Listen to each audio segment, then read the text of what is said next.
Yo, what's up mga karakit? Ayan, for today's video, tayo naman ay ang ginagawa natin ay basketball uniform. Ayan, itong ating ginagawa sa nakikita nyo sa video mga karakit.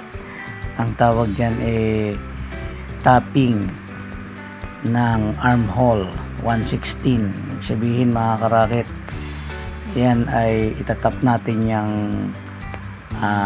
tela ng 116 lang yung lapad nung tahi para hindi siya mag-overlap o lumapad dun sa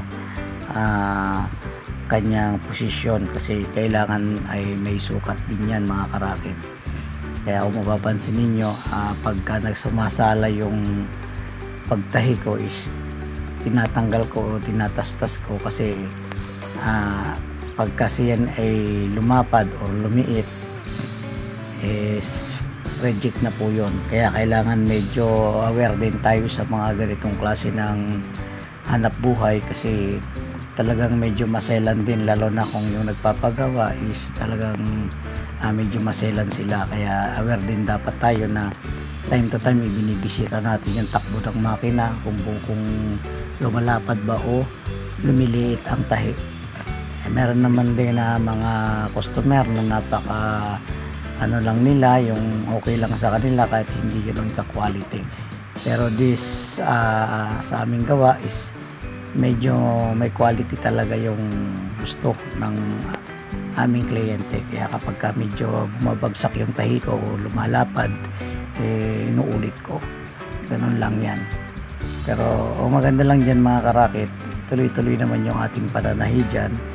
Although na hindi naman ganoon karami yung gawa natin, kaya tsatsagain lang natin para lang tayo ay hindi mawala ng source of income o pumapasok na income. Kasi nga sa panahon ngayon mga karakit, hindi na tayo pwedeng mamili pa ng hanap buhay. Ang kailangan natin talaga ay magkaroon tayo ng source of income. Medyo madali na lang yan matapos, kasi kumbaga nasa akin na yung semi-final para papunta na siya sa output.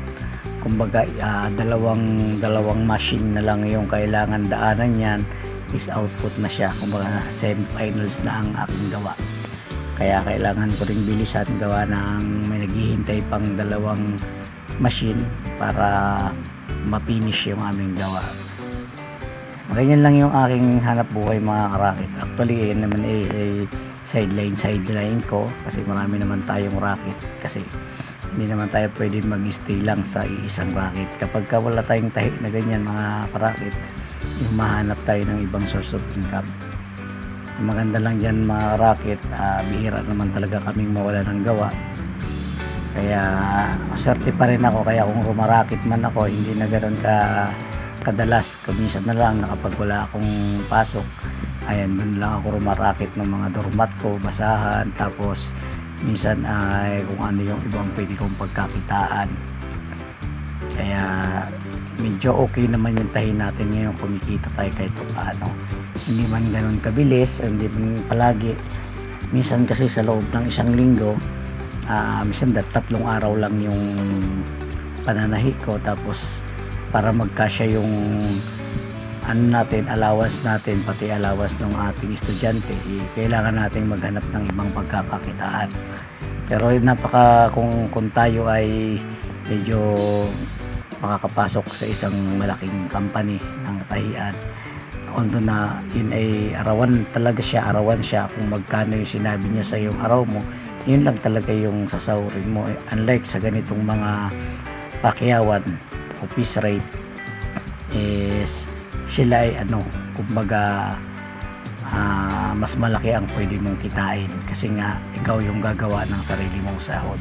O, nandito na lang mga karakit. God bless you all. Peace out.